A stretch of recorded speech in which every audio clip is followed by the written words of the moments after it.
चैतन्यदेवम्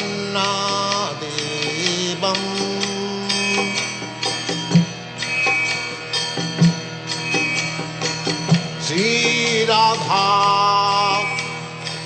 कृष्ण पदान्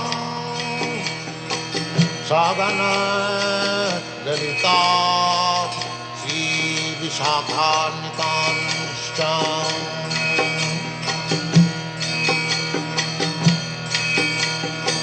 श्री कृष्ण चैतन्य प्रभु नित्यानंद श्री अद्वैत गदाधर शिवासदि गौरभक्तवृन्द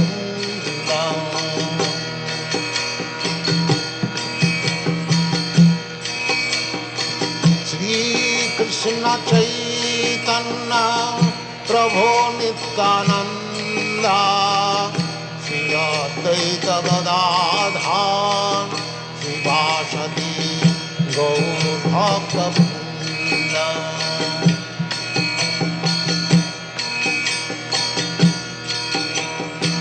श्री कृष्ण चैतन्य प्रभु Nityanand Shri Advaita Gadadhar शिवासदि गौरभक्तवृन्द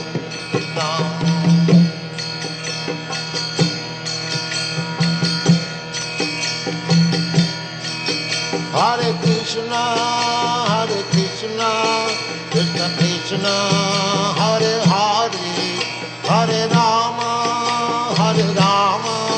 Rama Rama, Hare Hare. Hare Krishna,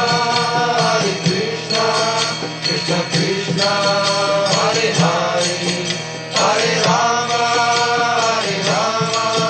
Rama Rama, Hare Hare.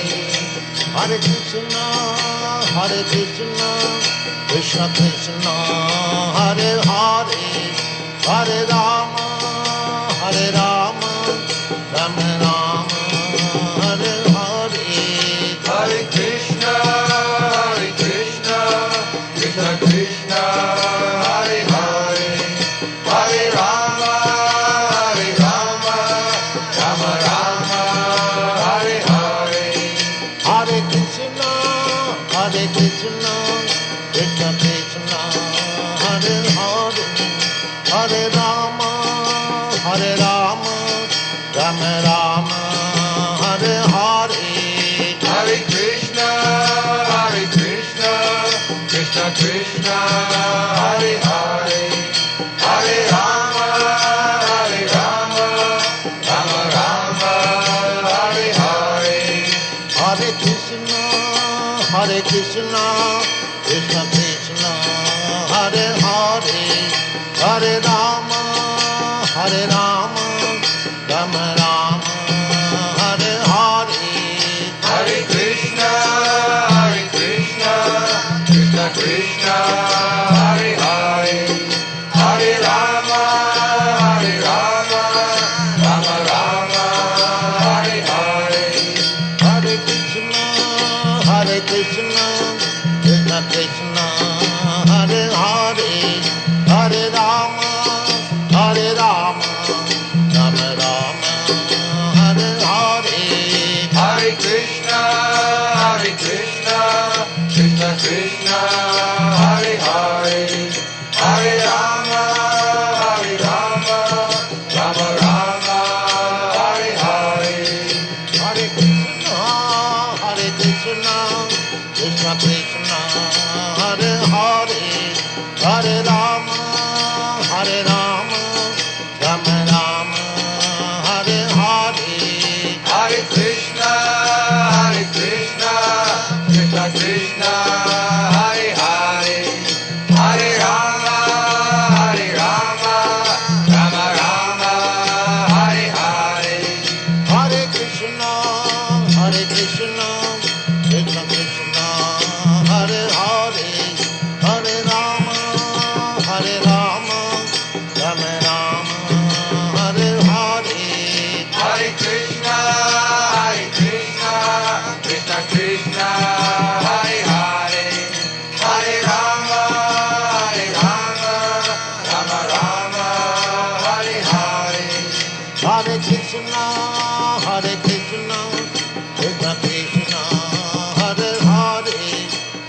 Rama, Hare Rama, Rama Rama, Hare Hare.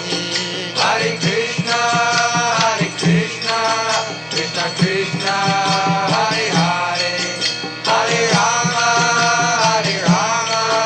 Rama Rama, Hare Hare. Hare Krishna, Krishna Krishna, Hare Hare, Hare Rama, Rama Rama, Hare Hare.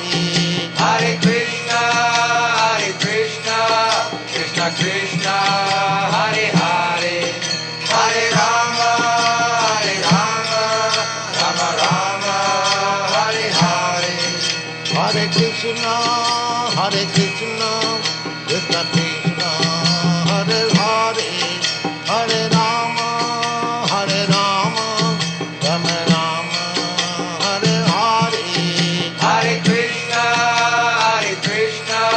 Krishna Krishna, Hare Hare, Hare Rama, Rama Rama, Hare Hare. Hare Krishna, Krishna Krishna, Hare Hare, Hare Rama, Rama Rama, Hare Hare. Hare Krishna, Krishna Krishna, Hare Hare, Hare Rama, Rama Rama, Hare Hare. Hare Krishna, Krishna Krishna, Hare Hare, Hare Rama, Rama Rama, Hare Hare. Hare Krishna,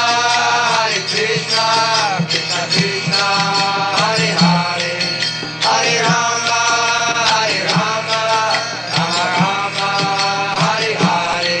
Hare Krishna, Krishna Krishna, Hare Hare, Hare Rama,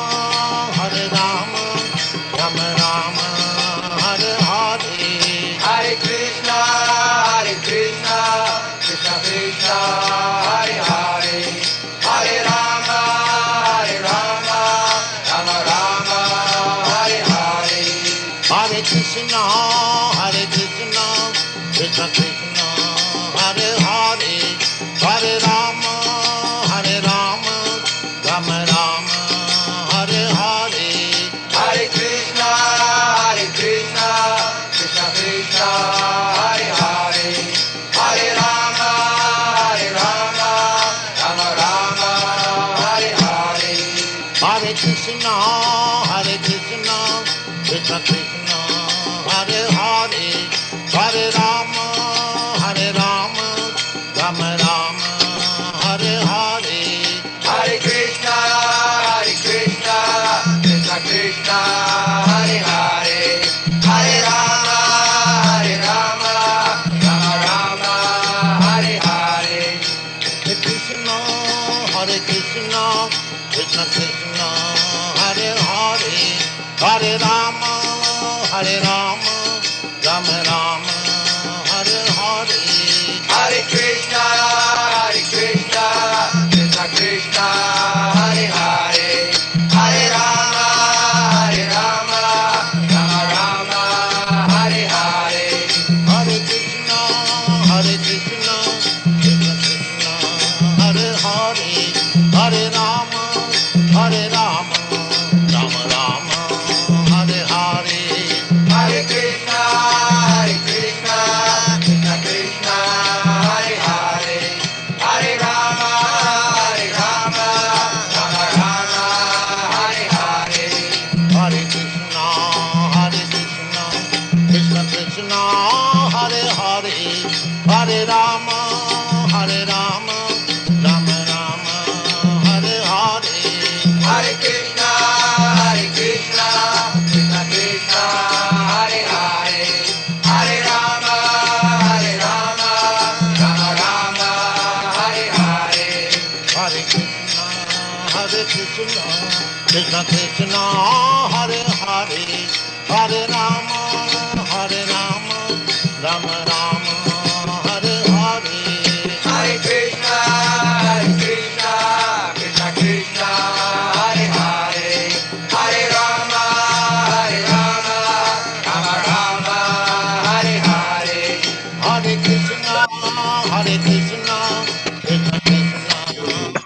Hare Hare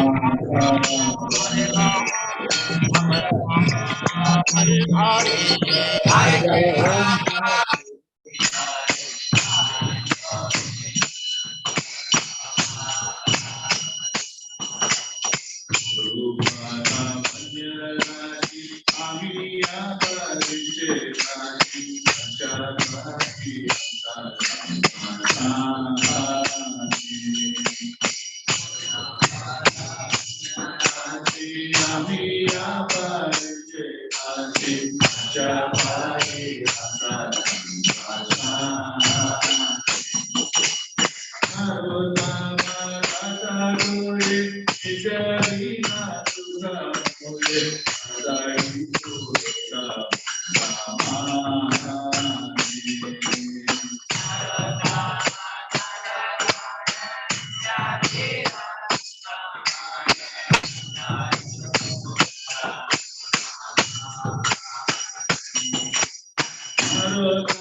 पंचतत्व की जय, नरसिंहदेव भगवान की जय, गुरु परंपरा की जय, श्रील प्रभुपाद की जय, निताय गौर Premanand.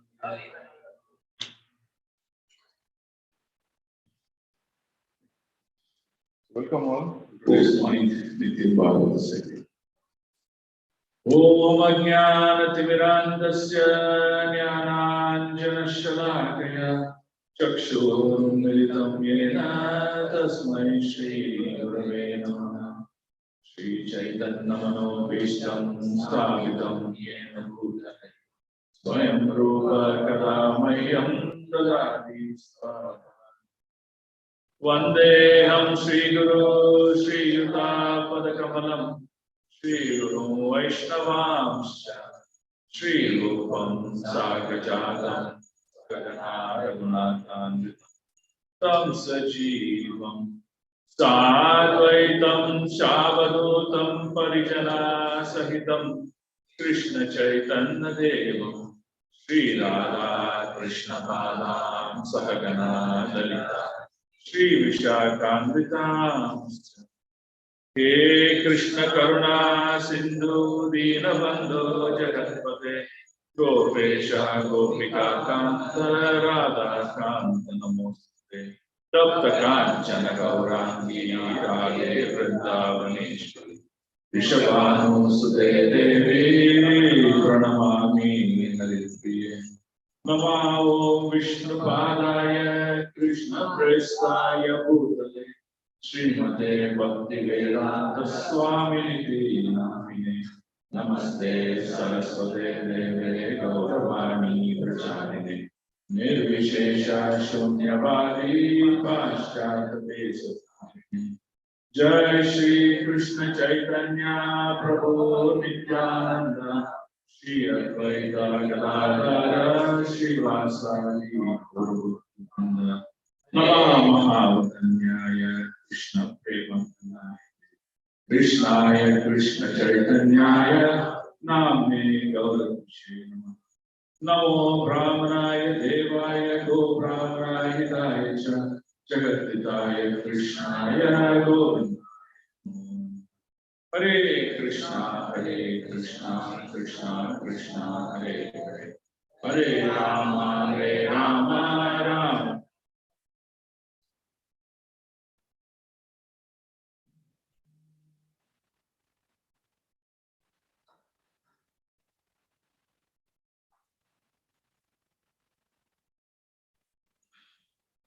Today I've been given the chapter of 41.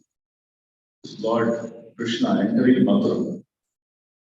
So I believe in the last class something was spoken about Akrura. So Akrura is being sent as the missionary, right, to get Krishna and Balaram to Mathura. So that was the plan. Why King Kamsa, so that he can his desire to finish off the Lord's can be fulfilled. He is in utopia. So what does he do? Instead of sending anyone else from the kingdom, he picks Akrura. Why?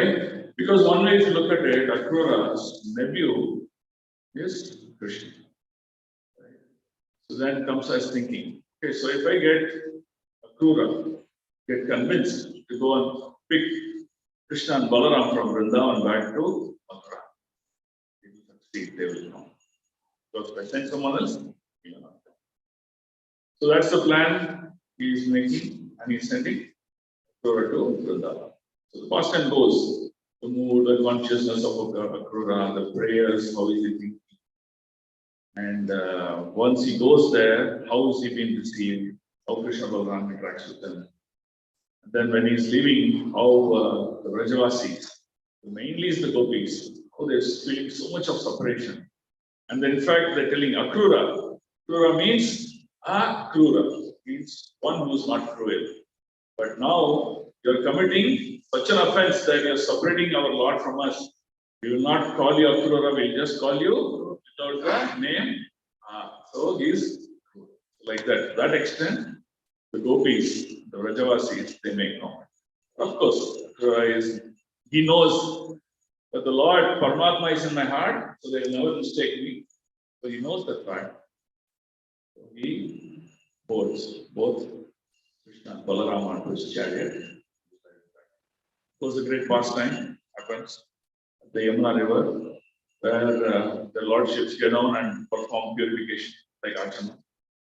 And then he gets to take bath in Yamuna, and then he sees the greatest vision of Lord Vasudeva sitting on the bed of Ananta.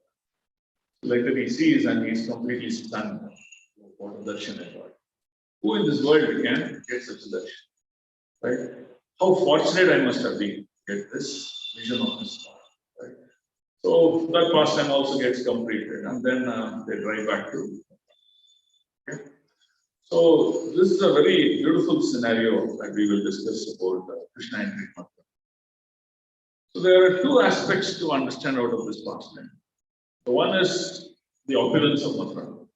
How opulent it was, not ordinary place.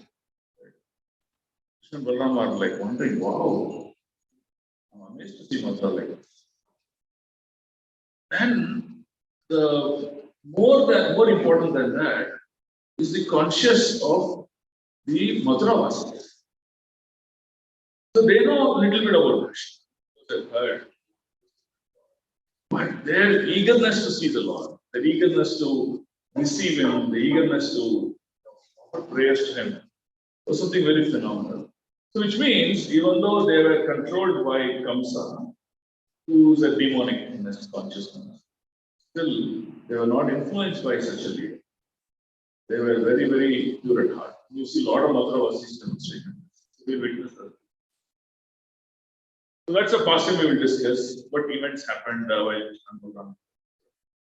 Then at the end of the day, the next chapter goes on where Krishna program will go break the sacrificial oath that is given by Lord Shiva. So that goes on to the next chapter. But we will focus on that chapter, the mode of devotion, and the learnings that we need to take from this Lord visiting or entering. Okay. So I want to start this one from Bhagavad Gita 10.41, where the sloka goes like this: Yat vibhut sattvam Srimad Rujitam Evava Tat Evava Gachatvam Mama Tejomsha Sambhavam. It's a very, very beautiful sloka where very three key words out of the sloka. One is vibhuti, which means something majestic, something phenomenal. The other one is Srimati. Srimati means something Sundar, beautiful, something extremely pleasing. Then Urjita. Urjita means power. So here, Lord is telling in this sloka, whatever anyone sees in this world, that is appearing something phenomenal, something really great to us. So the Lord is describing that whatever appears to us as great, something phenomenal, whatever appears to us as very, very beautiful, pleasing to our senses. And then he's also saying whatever appears very powerful, right? So, for example, Lord says, I am greater than the Himalayas. So, like that. So, he says, all these things that you see is nothing but spark of a splendor. Not even a fraction of a spark. You know what is a spark? How does a spark look like? We just finished Diwali, right? When we have this, what's it called? What's it called? Sparklers. Susurbati, yeah. So when you light a Susurbati, that sparkler, now it produces what do you say? Not one spark, you see, no? It produces maybe lakhs of sparks. That one spark, you see, Krishna is saying this entire creation is that one spark. So what does this mean? It means the infinite potential. Because we cannot understand this infinite potential of the Lord, we try to position the Lord with our vision, with our thought process. And hence we cannot understand the greatness. Because we cannot understand the greatness of the Lord, we tend to make offenses or diminish the position. So that's what you will experience now in certain personalities in Mathura, who behave in a certain manner, and others behave in different ways. So like that you will experience all. So now what happens? Akrura has somehow reached Mathura. He reached the gates of Mathura. So if you look at the way it started, the Brajavasis, they also start along with Akrura. But because Akrura had to stop at the Yamuna river and those fastings happened, so the Brajavasis reach Mathura head of. So what Akrura does, he straightaway takes at the gates of Mathura, and then now he's stopping his vehicle. So there he is offering some wonderful prayers to the Lord.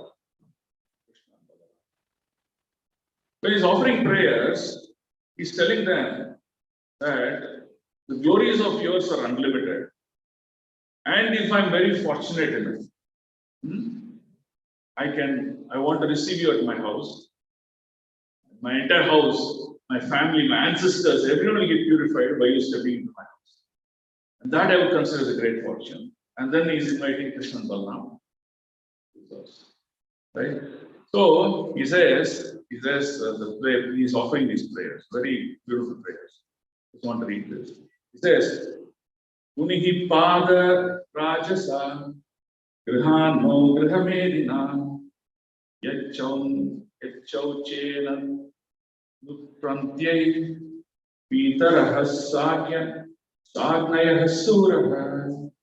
He says, the meaning of this is very simple. He says, I'm just a householder where I'm always engaged myself in ritualistic activities. What's the ritualistic activities? I do this, I get that well. Right? I'm always engaged in this. But when your dust of your lotus feet falls or enters my house, it just purifies my entire house. So hence I'm requesting you, please. Now Akrura goes on. In fact, Srila Prabhupada explains what does Akrura mean by dust of the lotus. Very brilliantly he explains. He says, Akrura takes the example of position of Ganges, right? So this Ganges is such a phenomenal river, such a great river that someone takes bath in it, he's in the path of liberation. He's purified so much.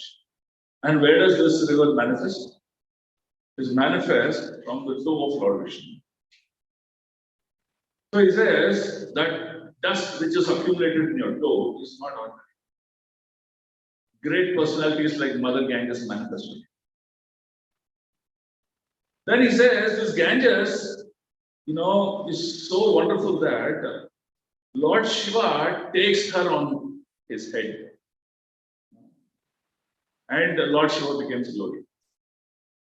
Not only that, he talks about great personalities like Bali Maharaj.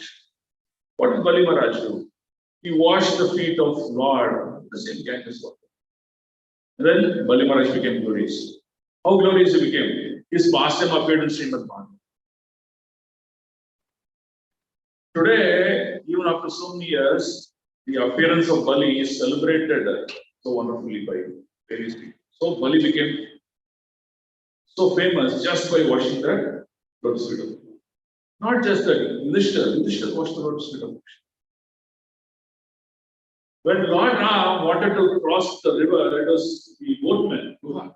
He washed the lotus feet of Lord Ram. He became very glorious. So like that you see, the list goes unlimited. King Sahara, just by using the Ganges water, he and his entire dynasty, they got it. Says that is the power of Ganges, which manifests from the tip of the toe of your lotus.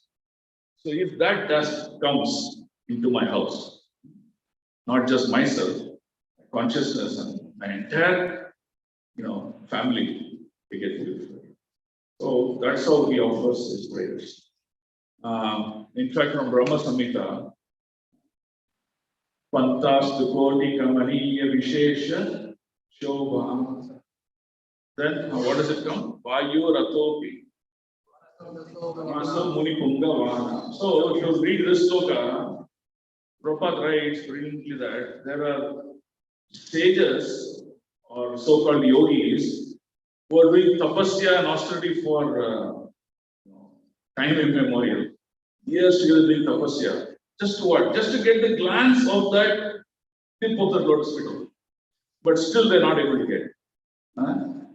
So that is the position of yogi. Whereas a bhakta is able to clearly take Lord's lotus feet and he is able to wash. In fact, you will see in this pastime of Mathura, the Lord would meet the garland neck, Sudama. Then Sudama's desire was that he wants to wash the lotus feet of the Lord. The Lord would permit him to wash the lotus feet. Look at the position of a bhakta. Amazing. It cannot be matched by any aspects of activities that one can perform. That is the position of bhakti or position. Okay, so now we'll just continue. So Mathura has been, they've reached Mathura, and here Mathura is trying to request the Lord. But what Krishna and Balaram say? So there are two things. The first thing they're telling Akrura, we have a mission. What is the mission? In fact, Mathura uses a sloka, I think. He says, He uses a sloka. He says, Deva Deva Jagannatha Punya Shravana Kirtana. He says, Yadutottamaha. Sloka Narayana Namosta. He says that. He says, you are Yadutottamaha. So what does that mean? It means you're the one who is the protector, or the one who gives shelter of the Yadu planet. So he is praised like that to Lord Krishna. So Krishna, what does he say? You called me Yadu Tottama, so I have to live up to that expectation. So what I have to do? The Yadus are being disturbed by the activities of Mathura. So my duty is to first go kill him, to put an end to his atrocity. So I better go there first. I will come back later to your house. So that's how Lord Krishna and Balaram, they declined to go to the Emperor's house. And what do? They reach somewhere in the noon time, but they don't enter Mathura at that time. They said, okay, we will stay here and take some rest. And then we will enter later. So Krishna and Balaram, they wait to take place at the entrance of the Mathura. So in the evening, Krishna and Balaram, they're entering the gates of Mathura. And then look at the gates of Mathura. I mean, this is too much to explain. So Krishna is really astonished to see the beauty of Mathura, right? The opulence, the riches, the wonderful, very, very artistic way the city is being built. So Prabhupada explains. I will just read that explanation because it's very, very beautifully written. Says, the Lord saw Mathura with its tall gates and household entrance made of crystal, right? So starting from the gates of Mathura and every households, right? Those gates were made of crystals. And there were beautiful archeries everywhere. One at the entrance of the Mathura, entrance of the various streets within the Mathura, they had archeries. And all these doors were made of gold. The main gate was made of gold. The doors were made of gold. And it says, those days they used to have what is called as granaries. You know what a granary is? So granary is used to store the produce. For example, if you harvest rice, pulses, dal, and all these things, they will store in these granaries, huge granaries. There will be like a tall cylinder, huge. Maybe each granary will hold like 100 tons, 500 tons, something. So huge. And they'll have a small vent at the bottom. So they'll just open a little bit, and then sacks of those produce will come. And then they would distribute it. So you saw these granaries they have made. See, granaries are very expensive to make. So nowadays I don't know whether if they're made. If it's made, it will be made only of some cement or something. But those days it is written, these granaries were made of copper and brass. So expensive it is. They've made copper and brass as well. And to beautify the city, there were gardens everywhere, parks everywhere. Every nook and corner of the city it was beautified with nice parks and gardens. And each of these gardens have wonderful fountains. Okay. Then it says the intersection. So you'll always have crossroads, right? So for example, you go this road, you get a dead end or a crossroad. 4 road junctions. So all these junctions, the junctions are decorated with all the corners, with pillars. It's all made of gold. That is Mathura. You can imagine what opulent city is this? It was all made of gold, and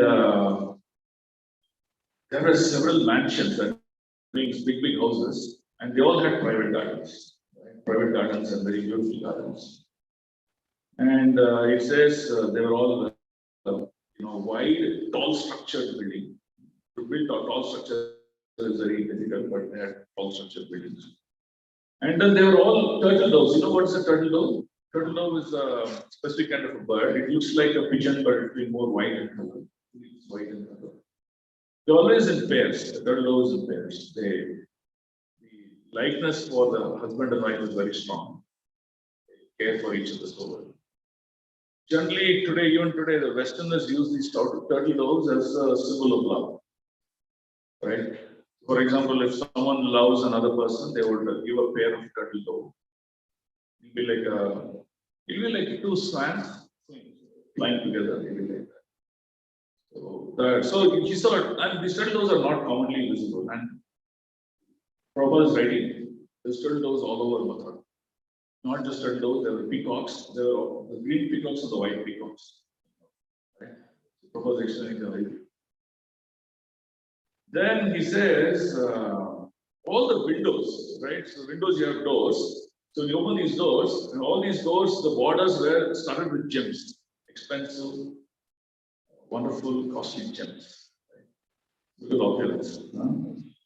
And their balconies, they're adorned with all the balconies, the railings you have, no? The railings you have on the top, and the balcony is the one that is protruding towards the road or somewhere. That is another border. It says all those borders were studded with Vaiduria, diamonds, crystals, sapphires, coral, pearls, and emeralds.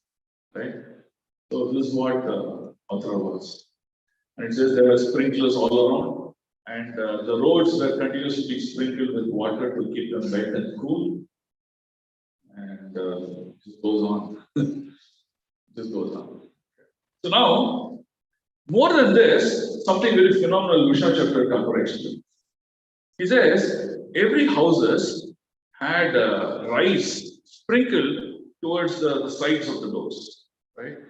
So generally, you see when for Shankranti they do this. For Shankranti, what they do, they will actually put rice and make it like a flat surface, then keep that pot where they make a pongal, right, onto that. So he says the doors or the entrance on the sides, they were stacked with this rice, like on surface on the floor. So on it, a pot was kept. And this pot very beautifully decorated, and it had yogurt in that pot. And this pot, the neck, the pot has neck, the necks were garlanded with mango leaves. So mango leaves are a symbol of auspiciousness and good times or something. So then above that, nice flower garlanded and made pots. And all these pots were closed with golden plates. Okay. After closing these pots with golden plate, and there were lamps in a circular fashion that was lit around these pots. And to the sides of these pots were these banana, plantain, short trees that were kept. And behind these pots were all these betel nuts, these trees that were kept. So like that, the opulence of Mathura is explained. Amazing. This is the birthplace of the Lord, and the Lord is coming and saying that such an opulence exists. So now the Lord is now entering Mathura and he's walking. So while is he walking in Mathura, there were ladies in these houses, streets. And the Lord is walking through the streets, the houses, these ladies were there, young girls, ladies were. All of them, they got the news that these two great personalities, Krishna and Balaram, are entering Mathura. Right? Some of them were applying kajal to their eyes. Some of them were combing their hair. Some of them were wearing, about to tie their dress, like their, whatever dress they were trying to do. Some of them were cooking. Some of them were doing their household work, half the work. Whatever they did, they just left like that and then they rushed. Look at the enthusiasm. This is the enthusiasm. So when Rath Yatra happens, when Lord Jagannath is coming on Rath, when we come to know, hey, he's coming around the place that I live in, what we should do? Not just say, okay, I'll finish all those things later on, go take darshan. That's not it. The enthusiasm is to give highest priority to Anukulena Krishna. So that is important to understand. So this is the enthusiasm they were showing. In fact, some of the ladies, Acharya writes that some of the ladies who ran, they were just half done with their bindis and kajal. They just came like that. I mean, it was looking shabby, but they didn't care for it. They wanted darshan. Right? So that's how the enthusiasm for Mathura was taken. And it is also said that one lady was wearing her dress. She didn't even know what she was doing because she heard that Krishna and Balaram come. She took her bottom one and she wore it on the top, and then she tried to put her top skirt on the bottom, and she just rushed like that.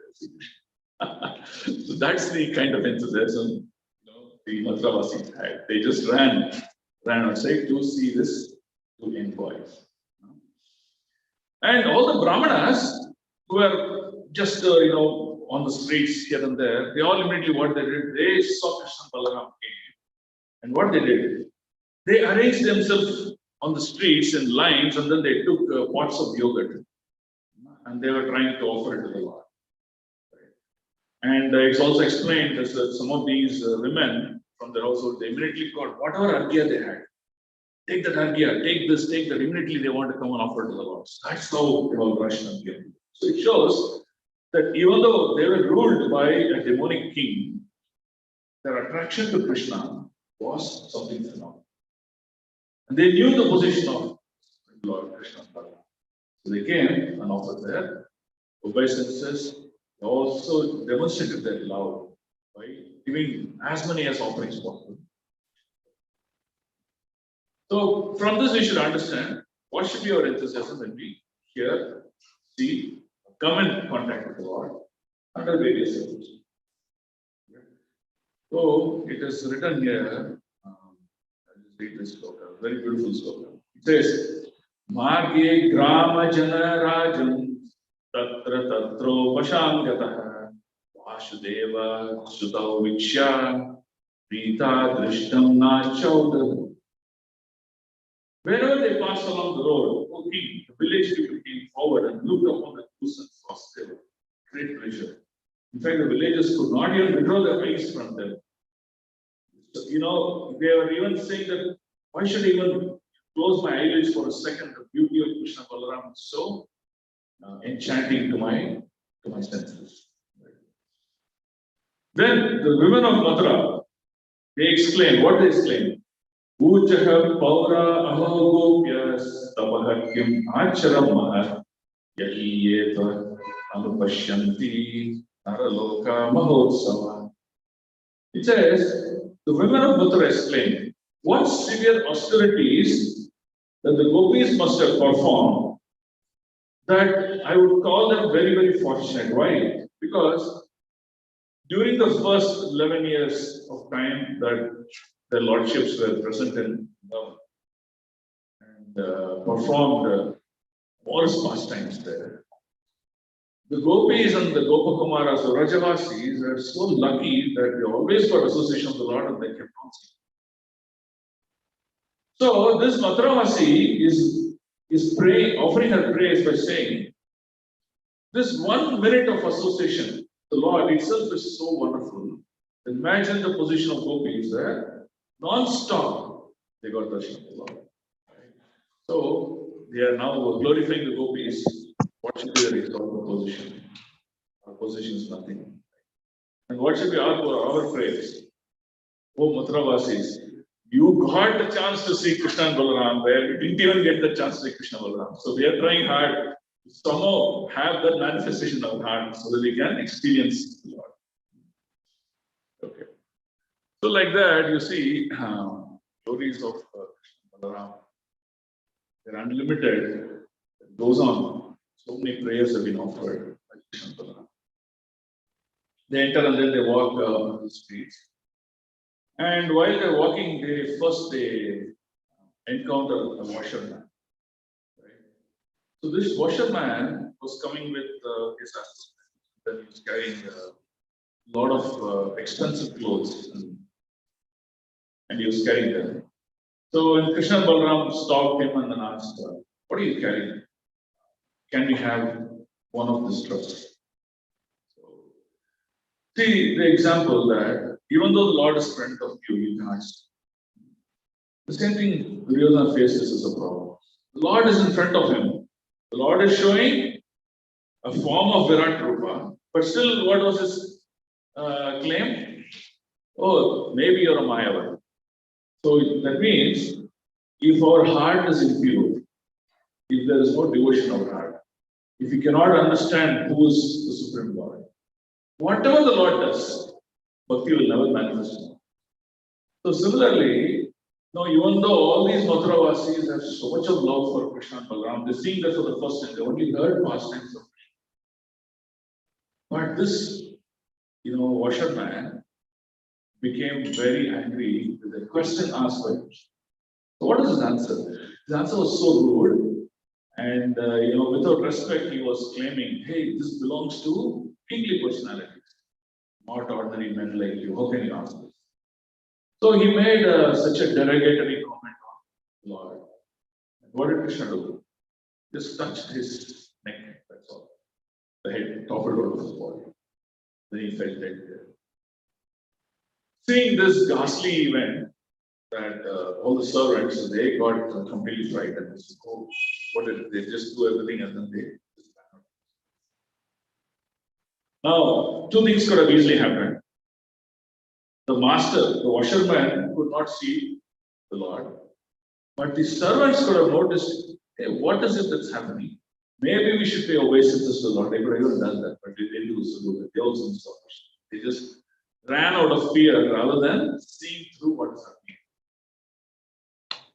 So then, what did Lord Krishna and Balaram do? They took some of these trusts.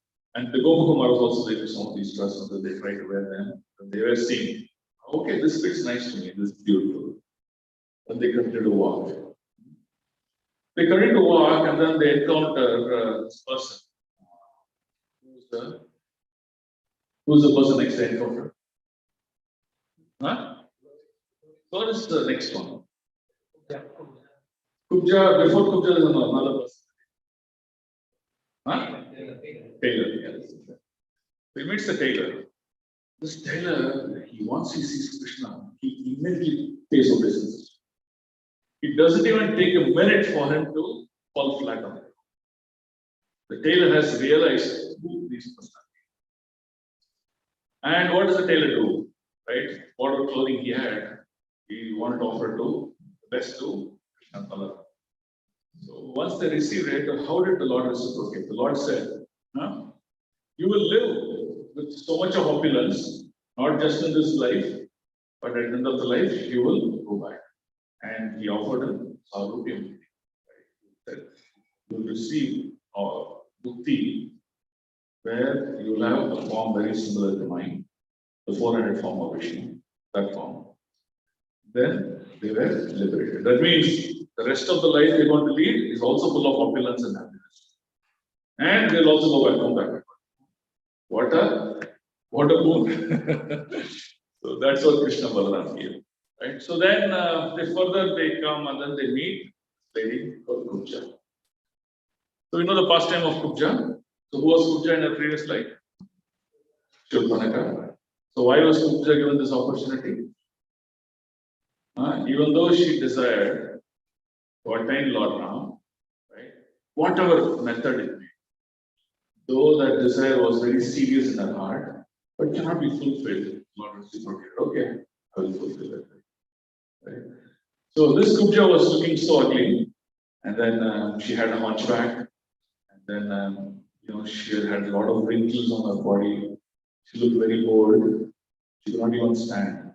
Right? So that was Kubja. Kubja, by just offering that sandalwood paste for the pleasure of the Lord, what did Lord do? He kept his toe on Kubja's toe, and then he took his right hand, kept near her nose, and then used the nose. He became straight, all the ugliness in her body went away, and she became so wonderfully beautiful. And Kubja was stunned. What a benediction that I got. So what does this indicate? The Lord values our bhakti so much that He's always looking for opportunity to reciprocate. Right? So, Neha Vikramanashasti Pratyavayunavi. That means even a little bit of devotion that we do, God values our devotion so much that He wants to reciprocate it at time, place, circumstance, whenever we deserve it. So that's the glory of the Lord. So once we understand the glories of the Lord, our devotion, our love for Him, our ability to surrender to Him on increasing in our heart. That will reflect in our service. The quality of service that we do, the dedication of the service that we do, is so wonderful that we always want to give the best. So then the Lord comes and meets this garland maker, right? This garland maker was a poor man. I don't know. Everywhere I see in Bhagavatam, a poor man is Sudama. So his name is also Sudama. So this garland maker, so happy to see the Lord. He goes, he pays his obeisance to the Lord. No, it's Ashtanga Namaskar he does. Then what does he do? He receives Krishna and Balaram to his house, and then he expresses desire. What desire he had? What desire he had? He had desire to wash the lotus feet of the Lord. So he got Krishna and Balaram into their houses, got them seated, and then he offered the service of washing his father's feet, washing his lotus feet. And then he gave him this garland, and he was so pleased. And God said, I understand your desire, your love and service for me. So in reciprocation, what does the Lord give? Lord says, it's very beautiful in that story. It says,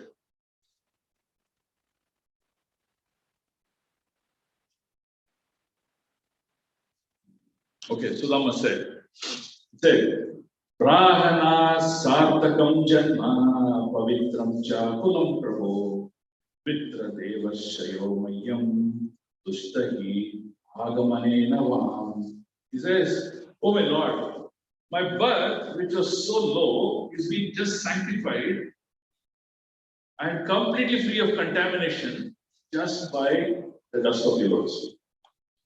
Now that both of you have come here, my forefathers, my ancestors, even the demigods, the great sages, all are satisfied by this act. And they're all, he says, they're all released from this clutches of material. Then he says he also offers prayers. It's very important that we offer prayers. In fact, I was listening to a lecture, it says that whenever we visit the Stala Purana, including the regular temple that we visit, we should understand and spot these prayers from Srimad. Choose these prayers in an appropriate manner and then offer it to God. This should be one of the important characteristics. So here, this garland maker is also making that very clear. He is immediately offering prayers. He says, Bhavanto Gila Vishwasya Jagata Karanam Param Avatirna Vakiham Shena Shemaya Cha Pavyacha. Says, you two lords are the ultimate cause of the entire universe. To bestow sustenance and prosperity among the beings, you have descended with your plenary expansion. So like that, he goes on offering prayers. And then his prayers are so wonderful that the Supreme Lord are pleased with this devotion. Both Krishna and Balaram, they give the benediction. Right? You know what benediction they give? They said, we will award you with strength, longevity of life, and fame during this longevity of life, beauty, and ever increasing prosperity in your endeavor. Then Krishna said, not only in this birth, but at the end of this birth, you will also come back to reach my place.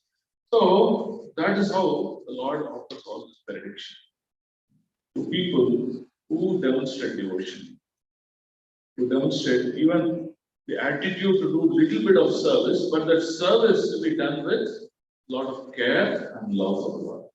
Not just anyway, it's a free service, so how does it matter? Just do it. Or, like my Guru Maharaj once told the story about how devotees to do service, and he talked about many kinds of devotees. Just to make that in short, he said, when the Guru wanted service from his disciples, he said the first kind of disciple would take that service, hear from, oh Guru, please tell me. His external body language will be so pleasing. But he will come out of that place and what he will do? He'll tell another devotee, can you go get bananas and come? That's it.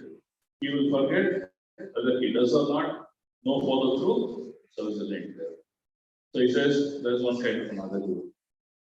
Another kind of devotee, he said, will come and inquire a lot, but by the time someone tells another service or not, he would have just forgotten. Anyway, no problem. Someone else will serve the Guru. The Guru will still get his bananas, so don't worry. So like that, he talked about different kinds of personalities offering service. And then he finally ended by saying, one devotee who can really offer the service is one who really cares and loves the Guru.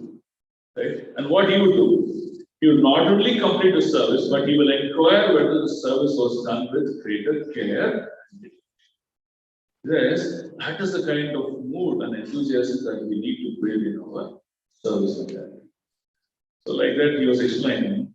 So what we should learn from all these things is, the Lord is someone who's very pleasing in his personality.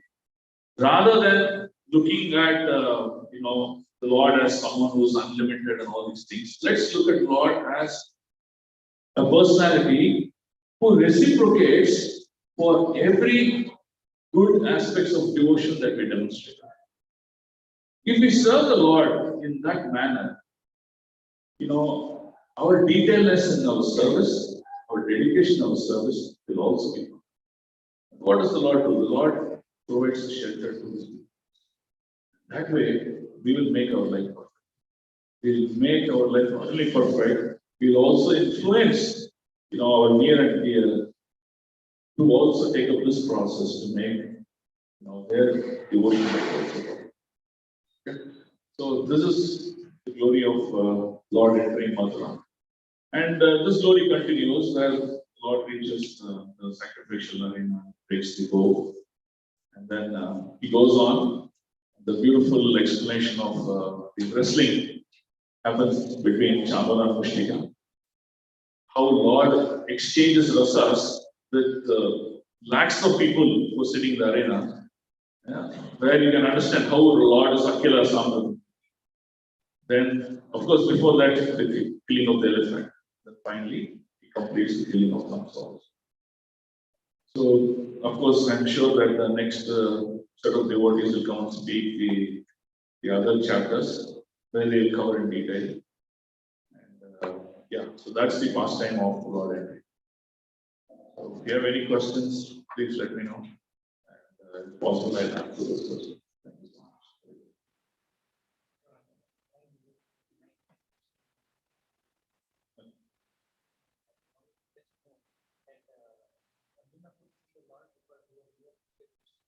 Yes, Prabhu.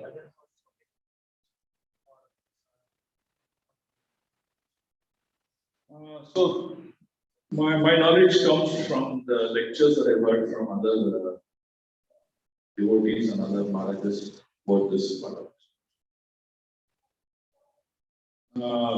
What they're explaining is, even Arjuna could not see the Vishwarupa form.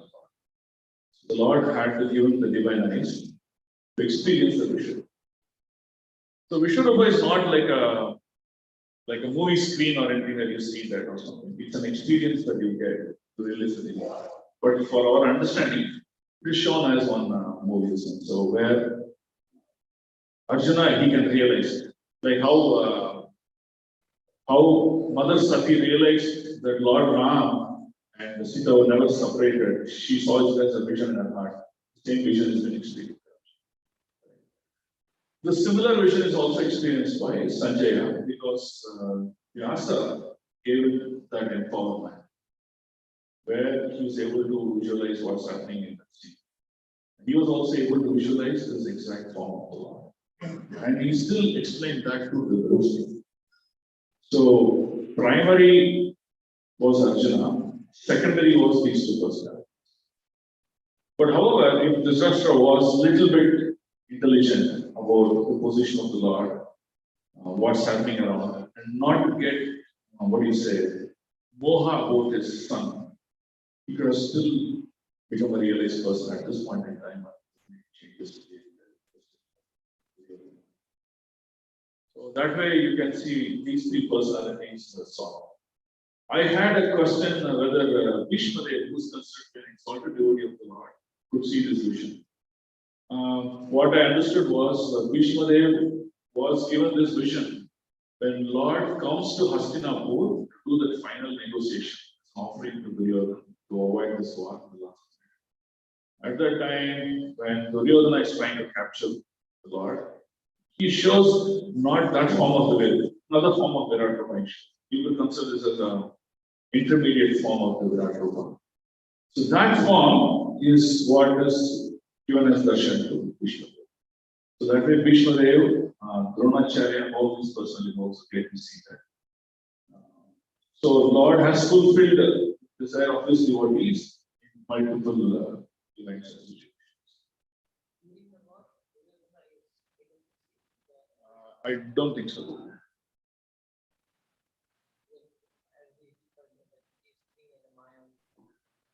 That is when Lord comes to Hastinapur to offer some negotiation so that the war could be over. During that time is when real war.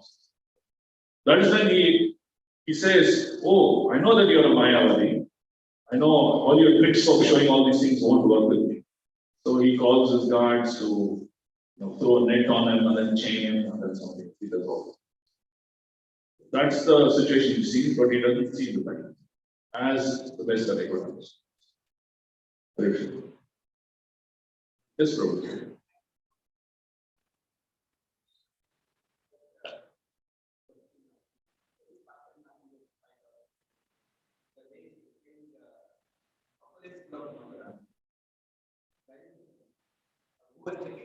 Who has taken it?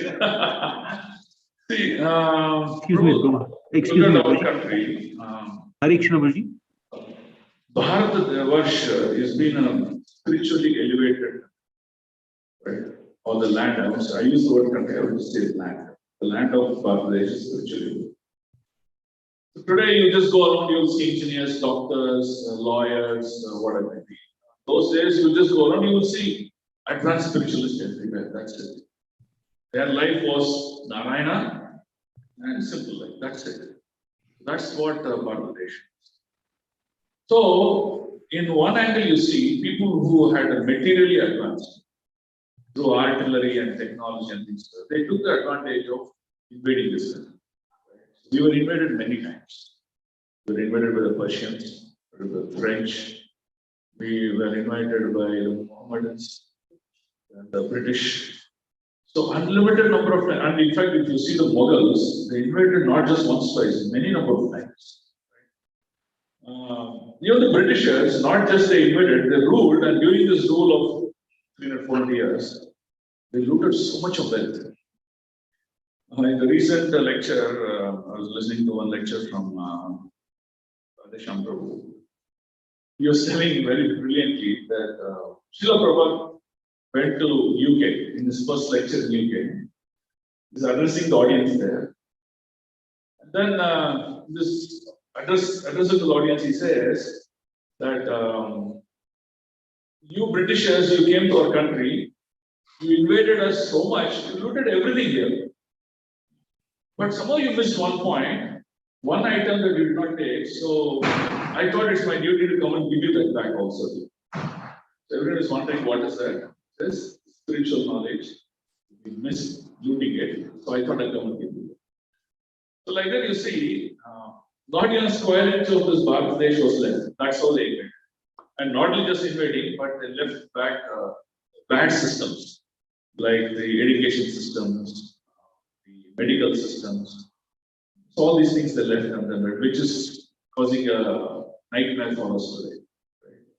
So that's the difficulty we're going through. So to answer the question about Mathura, you see, when they invaded, they just plundered all the wealth. So who, when, how much they plundered, we do not know.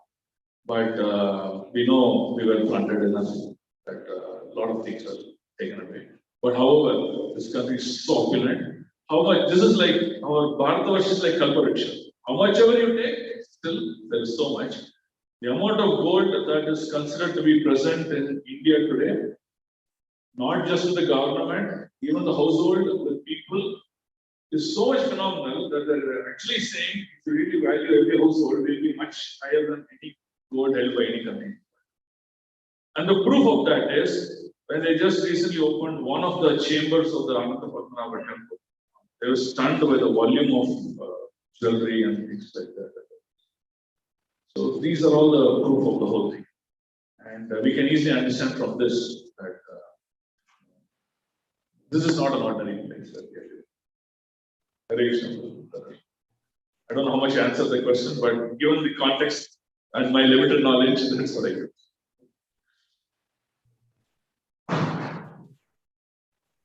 Krishna, devotees online can also ask Prabhuji if there are any questions. Krishna, some question for you, Prabhu? Yes, Prabhu, we have asked devotees to ask any questions if they have online. Also, if any question is asked, can you please repeat for the benefit of the online audience? Sorry, can you repeat again? No, we have asked devotees online to ask any question if they have. Can you hear me, Prabhuji? Yes, Prabhu. So no questions so far. Okay, so we'll end today's session. We'll just recite these two slokas, just that help us to increase our devotion. Sarvopari vinirmuktam tatparatvena nirmalam rishikena sevanam bhakti